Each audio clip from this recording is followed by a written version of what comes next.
ಕಳೆದ ಭಾನುವಾರ ನಮ್ಮ ಘಟಪ್ರಭಾ ಪೊಲೀಸ್ ಠಾಣಾ ವ್ಯಾಪ್ತಿಯ ಕಲ್ಲೋಳಿ ಗ್ರಾಮದಲ್ಲಿ ಒಂದು ಕೊಲೆ ಯತ್ನದ ಪ್ರಕರಣ ದಾಖಲಾಗಿತ್ತು. ಕೊಲೆಯ ಯತ್ನಕ್ಕೆ ಹಲ್ಲೆಗೆ ಒಳಗಾದ ವ್ಯಕ್ತಿ ವಿಠ್ಠಲ್ ಚವ್ಹಾಣ್, ಈತನ ಹೆಂಡತಿ ನಮ್ಮ ಪೊಲೀಸ್ ಠಾಣೆಗೆ ಕಂಪ್ಲೇಂಟ್ ಕೊಟ್ಟಿದ್ದರು. ಆ ಪ್ರಕಾರವಾಗಿ ನಾವೊಂದು ಕೊಲೆ ಯತ್ನದ ಪ್ರಕರಣವನ್ನು ದಾಖಲು ಮಾಡಿಕೊಂಡಿದ್ವಿ.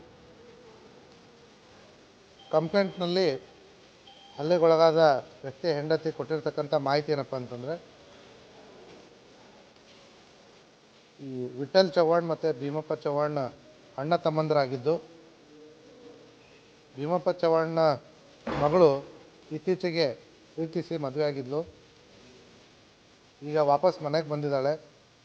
ಅವಳು ಬಂದಿರತಕ್ಕಂಥವಳು ಗರ್ಭಿಣಿ ಆಗಿರೋದಾಗಿ ಯಾರೋ ಒಂದಿಷ್ಟು ಜನ ಭೀಮಪ್ಪನಿಗೆ ಹೇಳಿದ್ದು.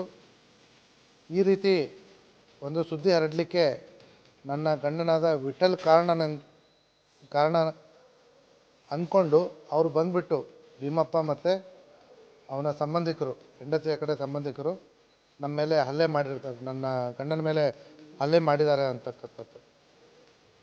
ಕಳೆದ ಭಾನುವಾರ ಆಗಿರ್ತಕ್ಕಂಥ ಈ ಪ್ರಕರಣದಲ್ಲಿ ನಿನ್ನೆ ರಾತ್ರಿ ಹಲ್ಲೆಗೊಳಗಾದಂಥ ವಿಠ್ಠಲ್ ಚವ್ಹಾಣ್ ಮೃತನಾಗಿದ್ದಾನೆ.